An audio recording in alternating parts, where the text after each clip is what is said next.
இப்போ அடுத்த கொஸ்டின் எப்படின்னா, இப்போ விருதுநகர் மாவட்டம் வந்து ஒரு மிகப்பெரிய தொழில் அதிகம் நடக்கக்கூடிய ஒரு ஒரு மாவட்டமாக இருக்குது.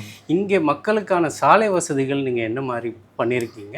அதுக்குரிய திட்டங்கள் என்ன? அதை எப்படி நடைமுறைப்படுத்துனீங்க? 2011 அதிமுக ஆட்சி வந்த பின்பு தான், அமைச்சராக வந்த பின்பு தான் சிவகாசி விருதுநகர் சாலை ஒரு வழிச்சாலையாக இருந்து இருவழிச்சாலையாக மாற்றினோம். 15 ஆண்டுகளுக்கு முன்பு இந்த சாலையில் ஒரு வழிச்சாலை தான்.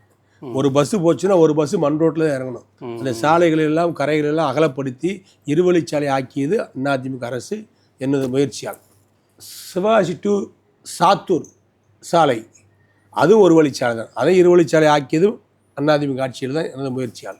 சிவகாசியிலிருந்து சிலித்தூர் அதுவும் ஒரு வழிச்சாலை தான். அதை இருவழிச்சாலை ஆக்கியதும் அதிமுக ஆட்சியில் எனது முயற்சியாகும். பார்த்திபனூர் சாலை சிலித்தூரிலிருந்து அப்படி வந்து திருத்தங்கல் வழியாக விருதுநகர் இணைக்கக்கூடிய இந்த கேப்பை ஃபுல்லப் பண்ணாமல் அதற்கு தேவை நடவடிக்கை எடுத்தோம். இப்போ திமுக ஆட்சி அதை கடைப்பில் போட்டிருக்கிறது. 4 வழிச்சாலை அமைவதற்கு மத்திய அரசினுடைய ஒத்துழைப்போடு அதற்கான இடங்களை எடுப்பது, தேவையான உதவிகளை செய்வது அத்தனையும் 10 ஆண்டு கால அதிமுக ஆட்சியில் தான் இந்த பணிகள் எல்லாம் முடிவடைந்தது.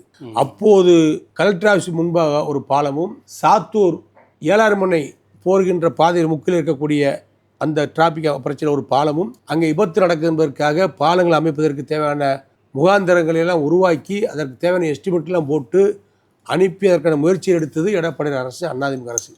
இன்று வரை அந்த பணிகள் நடைபெறவில்லை. அங்கே விருதுநகரில் மட்டும் அந்த பணி நடந்துக்கிட்டு இருக்கு. சாத்தூரில் இன்ன வரைக்கும் நடக்கலை.